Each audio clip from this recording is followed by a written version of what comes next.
20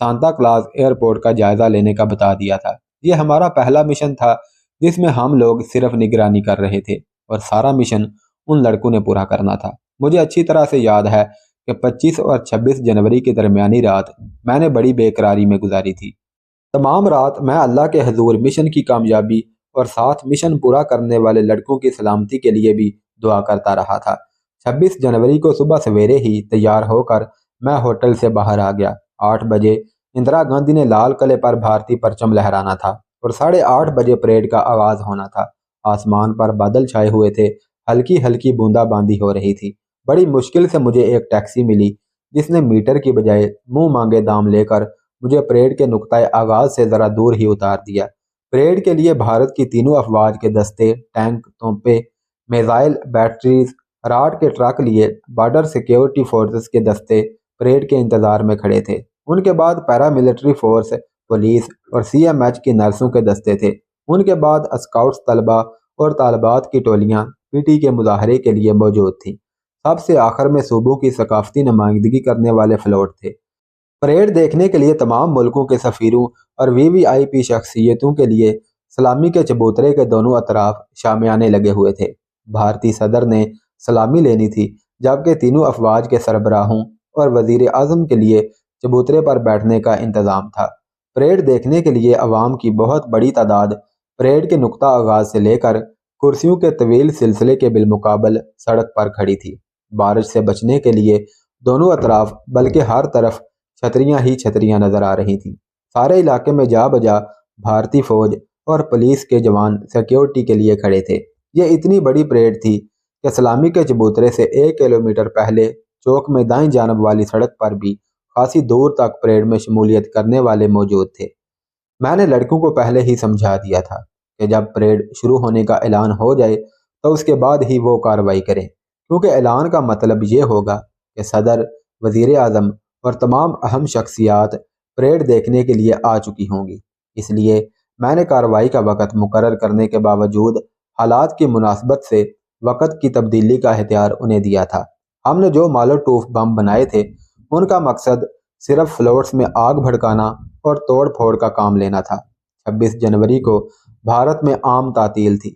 صرف لازمی ڈپارٹمنٹ مثلاً فائر بریگیڈ، اسپتال، ایئرپورٹ، ریلوے وغیرہ کو چھٹی نہیں تھی۔ ہمارے سب انتظام مکمل تھے اور اب سب کام لڑکوں نے کرنا اور اللہ پاک نے انہیں کامیابی دینی تھی۔ مجھے یہ کہنے میں کوئی جھجک نہیں کہ میں بہت زیادہ گھبرایا ہوا تھا۔ ہم نے بھارت میں اب تک جو بھی کام کیے تھے وہ خفیہ اور انڈر گراؤنڈ کیے تھے۔ کھلے عام اور لاکھوں عوام میں نیم تربیت یافتہ لڑکوں کے ساتھ دھماکے کروانے کا یہ ہمارا پہلا تجربہ تھا۔ بھارتی سیکیورٹی کا فل دھیان پریڈ، مسلح افواج اور فوجی اسلحہ کی حد تک تھا، اس لیے پریڈ میں شامل دستوں کی سیکیورٹی بہت کم تھی اور فلوٹوں پر تو بہت اکا دکا پولیس کے سپاہی نظر آتے تھے۔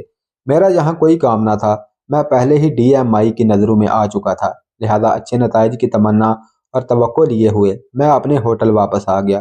دھماکوں کے بعد ہوٹل میں میری موجودگی بھی میرے اوپر کسی قسم کے شک کو دور کرنے کے لیے کافی تھی۔ میں نے بشیر اور اپنے ساتھیوں سے یہ طے کیا تھا کہ دھماکوں کے فوری بعد وہ اپنے اپنے ٹھکانوں پر واپس چلے جائیں۔ لڑکے بشیر کو اپنے مشن کی رپورٹ دیں۔ بعد دوپہر 3 بجے میں ساتھیوں کے گھر جاؤں گا اور نذیر کے فون سے بشیر سے رابطہ کروں گا اور بشیر کی اور لڑکوں کی اور اپنے 2 ساتھیوں کی جو لڑکوں کو کور دے رہے تھے ان کی رپورٹوں کا موازنہ کروں گا۔ دہلی پالم ایئرپورٹ کی رپورٹ بھی اتنی دیر تک آ چکی ہوگی اور عین ممکن تھا کہ بمبئی سے بھی اس وقت تک رپورٹ موصول ہو جائے۔ 3 بجے میں ساتھیوں سے ملنے کے لیے ہوٹل سے نکلا، ٹیکسی لی۔ مجھے نئی دہلی سے پرانی دہلی جانا تھا۔ راستے میں کئی سگنل آتے تھے۔ ایک سگنل پر جب ٹیکسی رکی تو اخباروں کے ضمیمے بیچنے والا چلا چلا کر ضمیمے بیچ رہا تھا۔ انگریزی کا صرف ایک ضمیمہ ملا، باقی سب ہندی کے تھے۔ ضمیمے میں شہ سرخیوں میں 4 فلوٹس پر دھماکے، آگ لگنے اور فلوٹوں پر موجود 20 سے زائد افراد کے زخمی ہونے کی خبر تھی۔ دوسری سرخی میں پالم ایئرپورٹ میں کارگو سیکشن میں دھماکے اور چھت گرنے کا لکھا تھا۔ اخبار میں یہ بھی لکھا تھا کہ 2 دھماکوں والی جگہوں پر کوئی گرفتاری عمل میں نہیں آئی اور پولیس کارگو سیکشن کے عملے کو حراست میں لے کر پوچھ گچھ کر رہی ہے۔ فلوٹوں پر دھماکوں کی وجہ سے افراتفری میں لوگوں کے بھاگنے کی وجہ سے کئی لوگ گر کر زخمی ہوئے تھے۔ جو خبر میں سننے کے لیے ساتھیوں کے پاس جا رہا تھا، اس کا کچھ حصہ تو مجھے زمین میں ہی مل گیا تھا۔ یہاں پر میں قارئین کو 2 جگہوں پر دھماکوں کے متعلق کچھ بتانا چاہتا ہوں۔ کارگو سیکشن میں دھماکہ کرنے والے لڑکے کو میں نے یہ ہدایت کی تھی کہ بم کو آن کر کے کارگو سیکشن کے ڈبوں کے پیچھے پھینک دے، اس سے دھماکے کی شدت میں کمی ہوتی ہے۔ 360 درجے کے گول دائرے میں 180 درجہ طاقت ہو تو فرش پر گرنے سے ختم ہو جاتی ہے۔ باقی 180 درجوں میں تقریباً 140 درجے بم کی شدت بڑے کارٹن کے ڈبوں کو دونوں اطراف سے تباہ کر کے آگ لگا دیتی ہے، جبکہ 35 سے 40 درجے دھماکے کی شدت نیچے سے اوپر کی طرف جاتی ہے، جس کے نتیجے میں کئی کارٹن تباہ ہو گئے اور آگ لگ گئی۔ چھت کا ایک حصہ گر گیا اور فرش پر گڑا پڑ گیا، البتہ کوئی جانی نقصان نہیں ہوا۔ فلورز پر مالوٹوف بم چونکہ پھینکے گئے تھے، اس لیے تھرماس کے خول کے ٹکڑوں سے لوگ زخمی ہوئے اور فلورز جو لکڑی کے ڈھانچوں کے بنائے گئے تھے ان میں فوری آگ لگ گئی۔ دہلی میں ہمارا مشن پوری طرح کامیاب ہوا تھا۔ ساتھیوں کے گھر پہنچ کر میں نے نذیر اور عارف کو بلوایا اور اتنی دیر تک ساتھیوں سے تفصیل پوچھتا رہا۔ ہم نے جو مالوٹوف بم بنائے تھے وہ عام مالوٹوف بموں کی نسبت اپ گریڈ تھے۔ ساتھی اس بم کی کارکردگی پر حیران تھے۔ انہوں نے بتایا کہ چاروں لڑکوں نے تھرماس یکے بعد دیگرے فلوٹوں پر اچھالے، بم زوردار دھماکوں سے پھٹے اور ان کے ٹکڑوں نے نہ صرف فلوٹوں پر کھڑے حصہ لینے والوں کو زخمی کیا بلکہ پریڈ دیکھنے والے بھی زخمی ہوئے۔ بم پھٹنے پر آگ لگ گئی اور لوگ افراتفری میں بھاگنے شروع ہوئے تو لڑکے بھی ان میں شامل ہو کر بھاگ گئے۔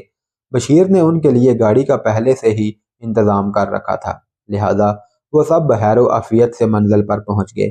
عارف نے بشیر کو فون کر کے اس بات کی تصدیق کر لی تھی۔ عارف نذیر کے گھر آ چکا تھا۔ میں نیچے آیا اور دونوں کو مشن کی کامیابی کی مبارکباد دی۔ عارف نے بتایا کہ ایئرپورٹ پر کارروائی کرنے میں کوئی دشواری پیش نہیں آئی تھی۔ کارگو ہال میں اس وقت 2 آدمی ہی موجود تھے۔ لڑکے نے کارٹنز دیکھتے ہی بم آن کر لیا اور اچانک ایک کارٹن پر بیٹھ گیا جیسے کسی کا انتظار کر رہا ہو۔ موقع ملتے ہی اس نے بم والا تھیلا کارٹنوں کے پیچھے پھینک دیا۔ اس نے اسٹاف سے کہا کہ مجھے 11 بجے یہاں ایک کلیئرنگ ایجنٹ نے ملنے کا کہا تھا، لیکن مجھے ایک ضروری کام سے واپس جانا ہے، کوئی آ کر میرا پوچھے تو کہنا کہ چندر آ کر چلا گیا ہے۔ یہ کہہ کر لڑکا باہر چلا گیا۔ میں ایئرپورٹ سے باہر گاڑی میں اس کا انتظار کر رہا تھا۔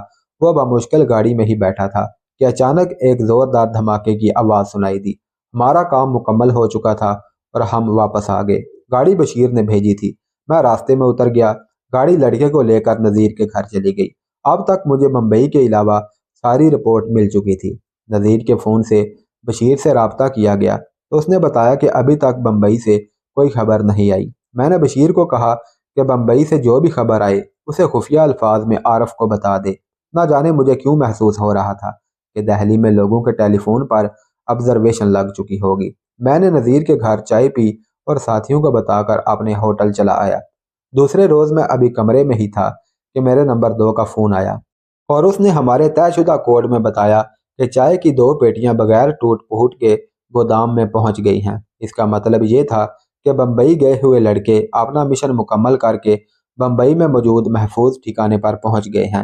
مجھے ان کی طرف سے بھی تسلی ہوئی تو میں نے ناشتہ کمرے میں منگوا لیا اور اپنے مقرر کردہ 2 اخبار ٹریبیون اور ٹائم آف انڈیا دیکھنے شروع کر دیے۔ دونوں اخباروں کے فرنٹ پیج پر پریڈ کے دوران دھماکے، دہلی ایئرپورٹ پر دھماکہ اور بمبئی سانتا کلاز ایئرپورٹ پر دھماکوں اور تصویروں سمیت خبریں چھپی تھیں۔ ٹریبیون نے تو اپنے اداریے میں صاف لکھا تھا کہ 26 جنوری کو بمبئی اور دہلی میں دھماکے پاکستانی ایجنٹ یا سکھ آزادی پسندوں نے کیے ہیں۔ ٹائم آف انڈیا نے شاندار پریڈ کو لاپرواہی قرار دیتے ہوئے کہا کہ ایسی نمائشی پریڈوں کی بجائے ہمیں اپنی سیکیورٹی پر توجہ دینی چاہیے۔ دشمن ہمارے اتنے اندر گھس آیا ہے کہ اتنی بے خوفی سے کارروائیاں کر رہا ہے جس کی مثال نہیں ملتی۔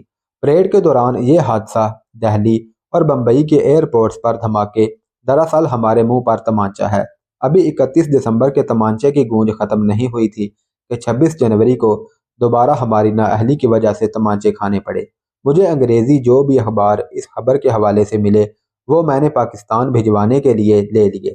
ان دھماکوں کی خبر BBC نے بھی نشر کی تھی اور مجھے یقین تھا کہ تمام ممالک کے سفیروں نے اپنے ملک میں یہ خبر لازمی سنائی ہوگی۔ یہاں میں یہ عرض کرتا چلوں کہ پاکستان کی طرف سے ہمیں یہ دھماکے کرنے کی کوئی ہدایت نہیں ملی تھی۔ یہ سب میں نے اپنی مرضی اور مشورے سے کیے تھے۔ سقوط ڈھاکہ کے واقعہ کو نہ صرف ہمارے سینئرز بلکہ ساری عوام نے اپنی رسوائی سے تشبیہ دی تھی، اور اب ہم نے اس رسوائی کا بدلہ لینے کے لیے یہ کارروائی کی تھی۔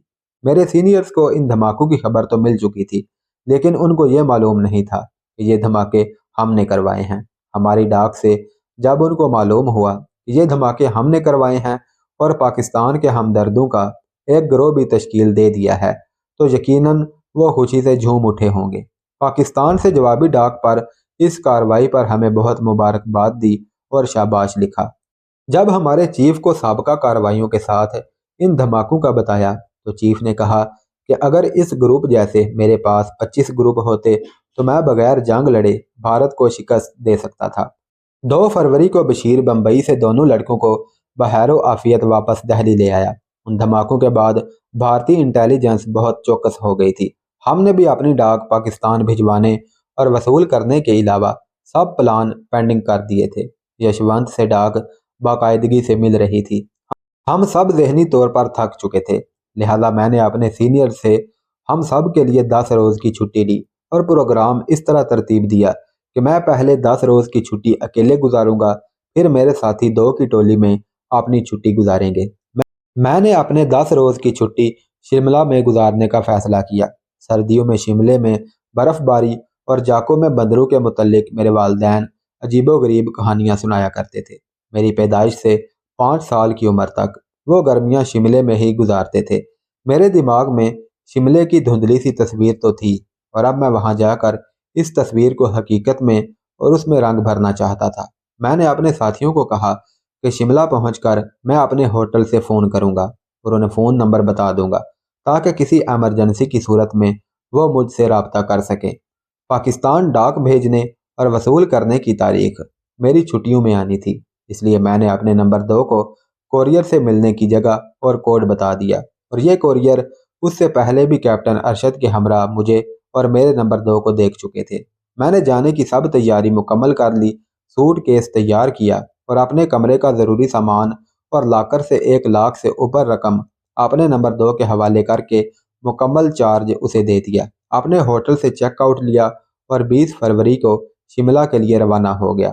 شملہ پہنچے ابھی مجھے 6 روز ہی گزرے تھے کہ میرے نمبر 2 کا فون آیا۔ اس نے بتایا کہ بشیر کو کسی نے گولی مار کر ہلاک کر دیا ہے، اور یہ خبر اسے نذیر اور عارف نے بتائی تھی۔ یہ سنتے ہی میرا تفریحی موڈ تو یک لحظ ختم ہو گیا۔ میں نے ساتھی کو بتایا کہ تم میں سے کوئی بھی وہاں نہ جائے، نذیر اور عارف کو بھی وہاں جانے سے منع کر دیں، اور میں پہلی گاڑی سے واپس آ رہا ہوں۔ سفر کے دوران بھی میں یہی سوچتا رہا کہ بشیر کو کس نے قتل کیا ہے۔ پولیس یا فوج نے اسے قتل کیا ہوتا تو اخبارات میں بڑا چڑھا کر پیش کیا جاتا، لیکن ان اداروں کی جانب سے بالکل خاموشی تھی۔ اس واردات کی تفصیل مجھے دہلی جا کر مل سکتی تھی۔ بشیر جیسے مخلص ساتھی کی موت میرے لیے کسی صدمہ سے کم نہ تھی۔ دہلی آ کر سیدھا ساتھیوں کے گھر گیا اور جو تفصیل انہیں معلوم تھی انہوں نے بتا دی، اور پھر میں نے نذیر اور عارف سے میٹنگ رکھی۔ نذیر اور عارف کو بھی جتنا اس واردات کے متعلق علم تھا انہوں نے بتایا، لیکن بات سمجھ سے باہر تھی کہ قاتل کون ہے۔ عارف نے بتایا کہ وہاں کام کرنے والے لڑکے نے بتایا کہ بشیر جب رات کا کھانا کھانے کے بعد اپنے کمرے میں اکیلا تھا تو ایک سکھ اس سے ملنے آیا۔ بشیر نے اسے اپنے کمرے میں ہی بلا لیا اور میں چائے بنانے چلا گیا۔ چائے بناتے ہوئے اچانک مجھے گولی چلنے کی آواز آئی۔ میں بھاگ کر بشیر کے کمرے میں گیا تو دیکھا کہ بشیر کے ماتھے پر گولی لگی ہے اور وہ بے سدھ اپنے بستر پر مرا پڑا تھا اور سکھ غائب ہو گیا تھا۔ ملازم نے بشیر کے قریبی جاننے والوں کو اطلاع دی اور پولیس کو خبر دی گئی۔ پولیس آئی اور لاش پوسٹ مارٹم کے لیے لے گئی۔ پوسٹ مارٹم کر کے پولیس نے لاش واپس کر دی اور پھر دفنا دی گئی۔ نذیر نے بتایا کہ بشیر لاوارث تھا، مگر اس کے جنازے میں ہزاروں لوگوں نے شرکت کی تھی۔ دکھ اور غم کا احساس اپنی جگہ، مگر میں بشیر کے قتل کو اندھا قتل قرار دیے جانے کو بالکل تیار نہ تھا۔ میرے دماغ میں بار بار ایک بات گھوم رہی تھی کہ بشیر دن کے وقت بھی اپنی جان پہچان کے سوا کسی سے نہیں ملتا تھا۔ اس نے رات میں ایک انجان شخص کو کیسے اپنے کمرے میں آنے دیا اور پھر ملازم کو چائے بنانے کے لیے بھیج دیا تھا۔